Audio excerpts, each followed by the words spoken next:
My husband of 12 years forgot one thing. Not a text, not a photo, not a phone call. A hotel confirmation email forwarded to our shared travel account. One line stopped my breathing. 2 guests, 1 king suite, 3 nights. The exact 3 days he told me he was at a construction conference in Denver.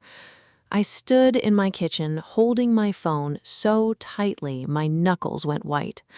The reservation wasn't under his name, it was under a woman's name. A woman I had never heard of in 12 years of marriage.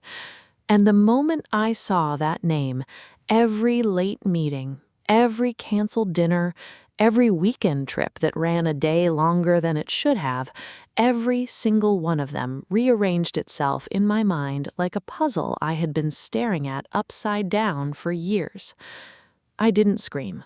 I didn't cry.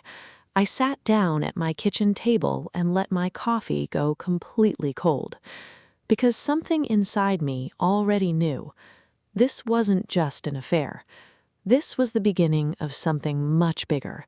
And by the time I found out the whole truth, the affair would turn out to be the smallest thing he was hiding. Before I tell you what I found, I want to ask you something honestly. If you discovered something like this today, would you confront your partner immediately, or would you go quiet and start paying attention?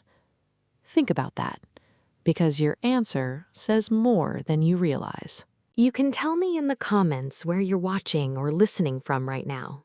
I read every message. And if this story is hitting you, don't forget to like the video and subscribe so you don't miss what happens next. My name is Claire Bennett. I was 43 years old, a mother of 2, owner of a small home staging business in Willow Creek, Colorado, and a woman who genuinely believed she had built something real. My husband, Ethan, owned a commercial roofing company. He traveled constantly, contractors, developers, job sites across the state. I never questioned it. After 12 years, you stop questioning the rhythm of someone's life because it has become the rhythm of yours too. But looking back now, the signs were always there. Ethan started guarding his phone like it held classified information. Business calls moved outside to the driveway. New cologne appeared on his dresser without explanation. A gym membership he hadn't touched in a decade was suddenly active again. I noticed all of it. I explained all of it away. That's what a decade of trust does to you. It doesn't make you blind. It makes you generous with excuses. The morning I found that forwarded confirmation email, I made a decision that surprised even me.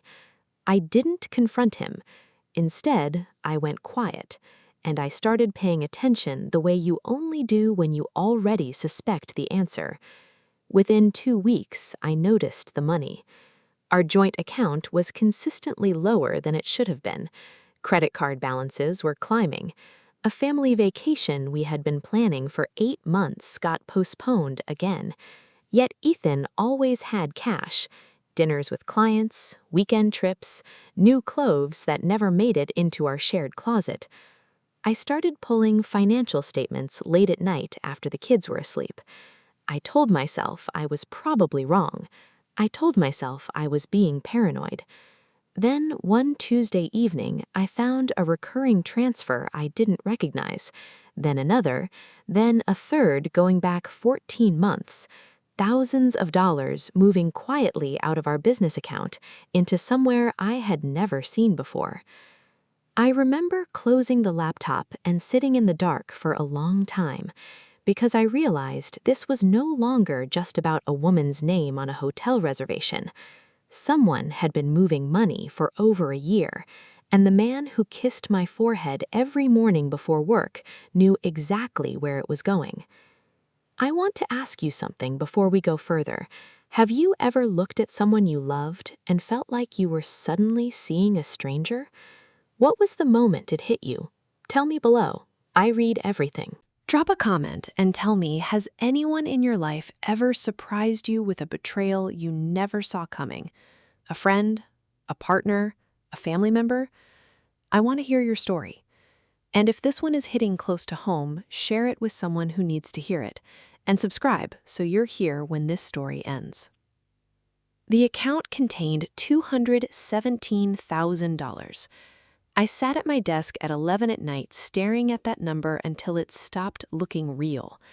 These weren't random deposits. These were systematic, methodical, monthly transfers that had been running quietly in the background for 14 months while I was managing school pickups and client walkthroughs and grocery lists and everything else that holds a family together. Every time Ethan told me we needed to cut back on spending, he already knew exactly why. Every postponed vacation, every business is slow right now, every conversation where he looked me in the eye and described a financial reality he had personally manufactured, he knew. He had been building a second life with money that belonged to our family. But the account was only the second shock. The first came 3 days earlier when I finally identified the name on that hotel reservation. Vanessa Cole. She wasn't a stranger he met at a bar. She was his project coordinator. She had been inside our lives for over a year, copying Ethan on emails I sometimes saw, mentioned casually at dinner once or twice, completely invisible to me as a threat because I never had a reason to look. What I later discovered made the betrayal more complicated. Vanessa had no idea Ethan had children. He had built an entirely separate version of himself for her. No kids, no family vacations, no wife waiting at home. Just a successful businessman with a flexible schedule and apparently unlimited cash. I wasn't just being lied to, I was being erased. I hired a divorce attorney that week. She referred me to a forensic accountant, a quiet, methodical woman who asked me to say nothing and gather everything. 3 weeks later, the accountant called me on a Thursday afternoon. Her voice was calm in the way that professionals get calm when the news is serious. She told me the transfers weren't sloppy, they were structured deliberately to stay below the threshold that triggers automatic bank reviews.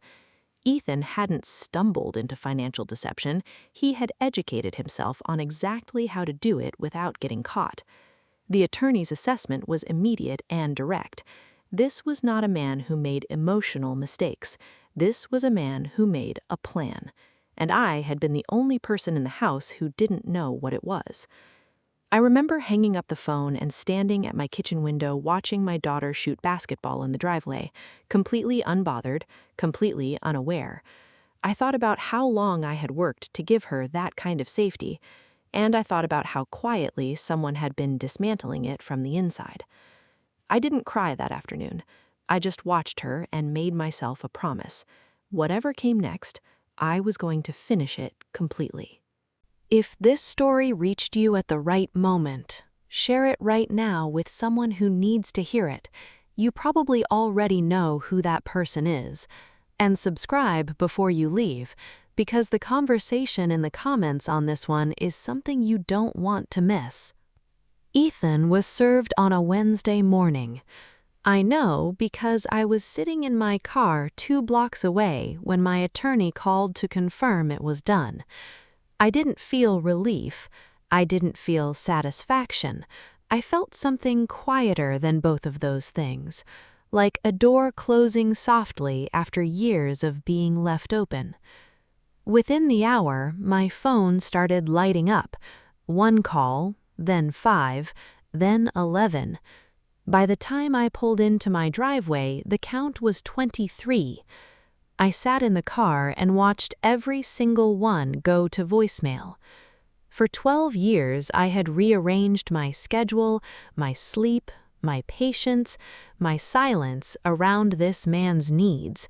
Watching that screen light up and choosing not to move felt like the first fully free decision I had made in longer than I could remember. The texts came next. First, the apologies, then the explanations, then the promises, then, when none of those worked, the blame. I want you to notice that order, because it is almost always that exact order. People don't become honest when they feel guilty. They become honest when they lose control of the story. The divorce took 6 months. It was not clean, and it was not easy. There were weeks where I second-guessed everything, not because I missed him, but because rebuilding a life at 43 while raising 2 kids and running a business felt genuinely impossible some mornings. My daughter stopped eating properly for about 3 weeks. My son got into 2 fights at school. There were nights I sat on the bathroom floor after they were asleep because I didn't want them to hear me fall apart. I'm telling you that because I want you to understand something. Surviving betrayal doesn't look like strength every day. Some days it looks like getting through Tuesday. The hidden funds were included in the final settlement. I kept the family home. The kids stayed primarily with me. Ethan walked away with significantly less than he had planned for, and none of the future he thought he was protecting. But I want to be honest about what the settlement actually gave me. It wasn't closure. It wasn't justice in any cinematic sense. What it gave me was a clear table, a starting point that was fully mine. Today, when people ask how I got through it, I tell them the same thing every time. I stopped waiting for him to tell me the truth, and I followed the facts instead. Because emotions can be managed, and stories can be invented, and charm can last for years inside a marriage without anyone catching it. But money moves, patterns repeat, and the truth, even when someone has spent 14 months carefully hiding it, always leaves a trail. Sometimes that trail starts with something as small as a forwarded email sitting unopened in a shared account, a single detail that was never meant for your eyes.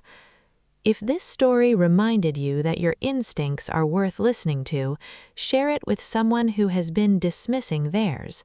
You already know who needs to hear this today.